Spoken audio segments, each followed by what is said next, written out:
Just এই দরজা খোলাটার মধ্যে ওর হাত ধরে ওকে নিয়ে গেছে 1 মিনিট। আজকে আমি আমার এই বাচ্চাকে নিয়ে আমি শঙ্কিত, আমি ভীত। আমার মা হারাই ফেলছে, একটা বাচ্চা হারাই ফেলছি। আজকে যদি ও কোনো না কোনো ভাবে হারায় যায়। প্রধানমন্ত্রী যত সহজ সরল ভাবে আমাকে গ্রহণ করেছেন, আমার কাছে ভালোবাসা দিয়েছেন, আমার কাছে অঙ্গীকার দিয়েছেন, এর চেয়ে বড় আমি আর এই দুনিয়ার বুকে কিছু প্রত্যাশা করি না। এই 1 হাত ডিস্টেন্সের পাহারা, এই পাহারা দেওয়ার মালিক বা এটা কি সম্ভব? মাত্র 2 হাত ডিস্টেন্স ও গেছে ওর চাচার বাসায়, ওর সাথে রেখে গেছে। জাস্ট এই দরজা খোলাটার মধ্যে ওর হাত ধরে ওকে নিয়ে গেছে 1 মিনিট।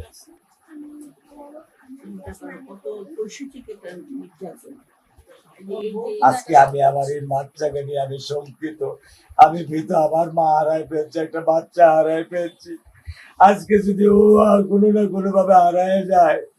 আমি ও মর্নিং শিফটে স্কুলে যাই ম্যাডাম, ফজরের আজান সময় যখন অন্ধকার ঘুটঘুটে থাকে, আমার অর্থনৈতিক দরিদ্রতার জন্য আমি ওকে ভ্যানে পাঠাই। আপনি কি করেন?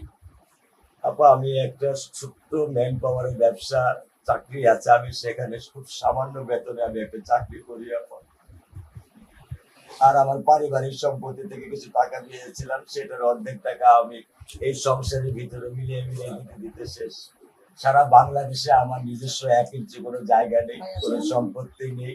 আমি এই ভাষায় আজকে ভাষাটা যে পাল্টাবো 17 বছর, আল্লাহ তাআলা সেই তৌফিকও আমাকে কোনোদিন দেন নেই। আলহামদুলিল্লাহ চেপে আছি, আল্লাহর কাছে শুকরিয়া আদায় করি আমি। আল্লাহর এর চেয়েও খারাপ ভাবে মানুষ আছে, অর্থনৈতিক কষ্টে মানুষ আছে। মামলা কে দেখছে? মামলাটা পল্লবী থানার আয়ুব কি যেন নাম, ইব্রাহিম সাহেব নাকি, আমি জানি না। আমার কোনো আইনজীবী নাই, এটা রাষ্ট্রীয় ভাবে বাদী।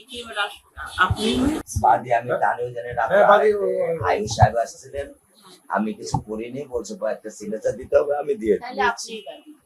আমি যেটা জানি না, আমি জীবনে কোনোদিন থানাতে পাড়া দিইনি আপা। আপনার যদি মনে হয় যে এখানে আপনার পার্সোনাল কোন আইনজীবী প্রয়োজন, হ্যাঁ, কিংবা রাখা দরকার এই মামলা পরিচালনার জন্য, দেখভাল করার জন্য, সেটাও যদি মনে করেন, আমার প্রয়োজন নেই। আমার বড় ভাই মাননীয় প্রধানমন্ত্রী আমাকে আশ্বস্ত করেছেন, আমি আর কিছু চাই না, আমার আর কোনো বিশ্বাসের প্রয়োজন নেই। আমি উনি আমাকে যে আশ্বস্ত, যে ভালোবাসার যে স্বীকৃতি বা যে অঙ্গীকার দিয়ে গেছেন, আমি এর উপরেই আমি থাকতে চাই।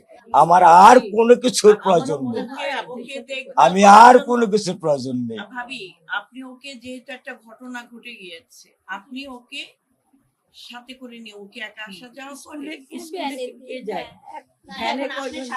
ভ্যানে 8-10 জন যায়, যেতে যেতে 1-1.5 ঘন্টা লাগে, যার জন্য ওকে 5:30টায় বের হতে হয়। 5:30টায় বের হয়। অন্য শুধু বাচ্চারা থাকে, কিন্তু ওরাও ভীতগ্রস্ত।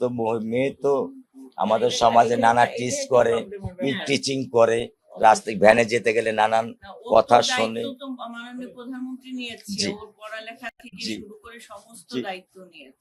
আমি কৃতজ্ঞ আপনাদের কাছে। আমার কোনো টেনশন নেই, আমার বড় ভাই মাননীয় প্রধানমন্ত্রী আমাদের দায়িত্ব নিয়েছেন, আমার কোনো শহীদ মৃত্যু হিসেবে কবুল করে নেয়। কেন আমরা আল্লাহর কাছে এটাই দোয়া করি, ঈশ্বরের কাছে এটা দোয়া করি। প্রধানমন্ত্রী যত সহজ সরল ভাবে আমাকে গ্রহণ করেছেন, আমার কাছে ভালোবাসা দিয়েছেন, আমার কাছে অঙ্গীকার দিয়েছেন, এর চেয়ে বড় আমি আর এই দুনিয়ার বুকে কিছু প্রত্যাশা করি না। আমার হাত ধরে উনি নিয়ে গেছেন এবং তুর্কি ভরে, সেই তুর্কিতে মাটি ছোট ছোট হাত দিয়ে সেই তুর্কিতে আমি সেই মাটিগুলো ভরে দিচ্ছি, সেই দৃশ্য আজও আমার চোখে ভাসে।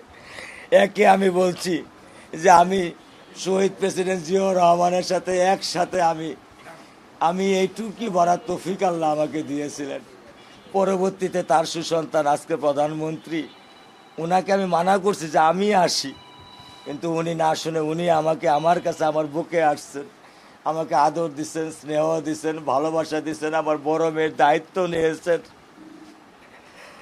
উনি যে আমাকে দিয়েছেন, আলহামদুলিল্লাহ, এই যে ভালোবাসা,